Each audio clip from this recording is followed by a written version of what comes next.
అందరికీ shalom, praise the lord, వందనాలు. ఈరోజు నిర్గమకాండము 22వ అధ్యాయము 8వ వచనం 8-9 వచనం చదువుకుంటాం. ఆదముగా దొరకని ఎడల ఆ ఇంటి యజమానుడు తన పొరుగు వాని పదార్థములను తీసుకొనెనో లేదో పరిష్కారముగుటకై దేవుని యొద్దకు రావలెను. ప్రతి విధమైన ద్రోహమును గూర్చి, అనగా ఎద్దును గూర్చి, గాడిదను గూర్చి, గొర్రెను గూర్చి, బట్టను గూర్చి, పోయిన దాని నొకడు చూచి ఇది నాదని చెప్పిన దాని గూర్చి ఆ ఇద్దరి వ్యాజ్యము యాహ్వే వద్దకు తేబడవలెను. హషెం ఎవని మీద నేరము స్థాపించునో వాడు తన పొరుగు వానికి రెండంతలు వచ్చుకొనవలెను. ప్రియమైన సహోదరి సహోదరులారా, ఈ 8-9 అధ్యాయాల్లో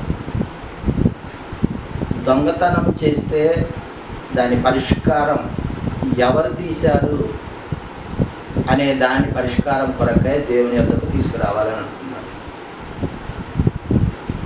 ఇంకొకటిగా ద్రోహం ఏమైనా జరిగితే ఆ పరిష్కారం కూడా దేవుని వద్దకే తీసుకురావాలంటున్నాడు. ఎందుకు దేవుని వద్దకు తీసుకురావాలంటున్నాడు? ఇక్కడ దేవుడు అన్న పదము దగ్గర ఫుట్నోట్లో న్యాయాధిపతుల వద్దకు తీసుకుని రావాలని రాసిపెట్టి ఉన్నది. న్యాయాధిపతి ఆ పరిష్కారము చేస్తాడు. అయితే ఈ న్యాయాధిపతులు ఎక్కడ ఉండేవారు అంటే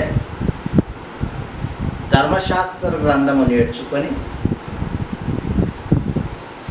మరి యాహ్వే వారు చెప్పినటువంటి మోషే ధర్మశాస్త్రంలో ఉన్నటువంటి వాటిని వారు గ్రహించి హృదయంలో భద్రపరుచుకొని, లేకుంటే ఆ గ్రంథమును చూచి తీర్పులు తీర్చేవారు.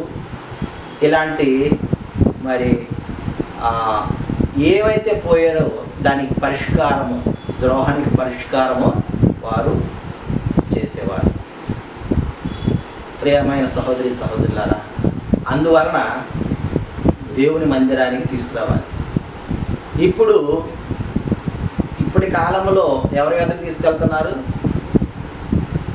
దేవుడు వేరైపోయారు, న్యాయము వేరైపోయింది. ఎక్కువ చదువుకున్న వాళ్ళు, మరి ఇంగ్లీష్ వచ్చిన వాళ్ళు ఇప్పుడు న్యాయ పరిపాలన చేస్తున్నారు. కానీ విశ్వాసంతో, నమ్మకంతో దేవుని యందు భక్తి చేసేవారు సపరేట్గా ఉంటున్నారు. కాబట్టి న్యాయము అన్యాయము రెండూ జరిగిస్తూ ఉన్నారు. ఇప్పటి కాలంలో న్యాయం జరగట్లేదు అన్న విషయాన్ని అనేక మంది తెలియజేస్తున్నారు. న్యాయస్థానంలో న్యాయం జరగట్ల అంటే అందులోని లొసుగులు మరి అక్కడ వాదించేవారు, లేకపోతే తీర్పు తెచ్చేవారు చూసుకొని మరి తప్పుడు తీర్పులు, లేదంటే అన్యాయమైన తీర్పులు, దోషిని నిర్దోషిని దోషిగా చేసే ప్రయత్నము జరుగుతున్నట్టుగా మనం చూస్తూ ఉన్నాం అనేక సందర్భాల్లో. అయితే ఇక్కడ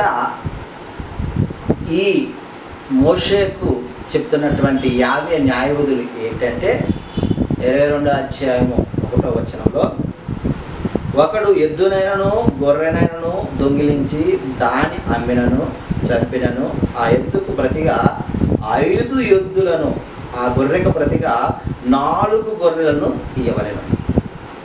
దొంగ కన్నము వేయుచుండగా వాడు దొరికి చచ్చునట్లు కొట్టబడిన ఎడల అందువలన రక్తాపరాధం ఉండదు. సూర్యుడు ఉదయించిన తర్వాత వాని కొట్టిన ఎడల వానికి రక్తాపరాధము ఉండును. వాడు సరిగా సొమ్ము మరలా చెల్లింపవలెను. వానికేమీ లేకపోయిన ఎడల వాడు దొంగతనం చేసినందున వాడు అమ్మబడవలెను. వాడు దొంగిలినది ఎద్దైనను గాడిదైనను గొర్రె అయినను సరే అది ప్రాణముతో వాని వద్ద దొరికిన యెడల 2 అంతలు చెల్లించవలెను. ఒకడు చేనునైనను ద్రాక్ష తోటనైనను మేపుటకు తన పశువును విడిపించగా ఆ పశువు వేరొక చేను మేసిన యెడల అతడు తన చేరలోని మంచిదియు ద్రాక్ష తోటలోని మంచిదియు దానికి ప్రతిగా ఇవ్వలేను. అగ్ని రగిలి ముండ్ల కంపలు అంటుకునేట వలన పంట కుప్పైనను పంట పైరైనను చేనైనను కాలిపోయిన అగ్ని అంటించిన వాడు ఆ నష్టము అచ్చుకొనవలెను. ఒకడు సొమ్మైనను సామానైనను జాగ్రత్త పెట్టుటకు తన పొరుగువానికి అప్పగించినప్పుడు అది ఆ మనుష్యుని ఎంట నుండి దొంగిలింపబడి ఆ దొంగ దొరికిన యెడల వాడు దానికి 2 అంతలు అచ్చుకొనవలెను.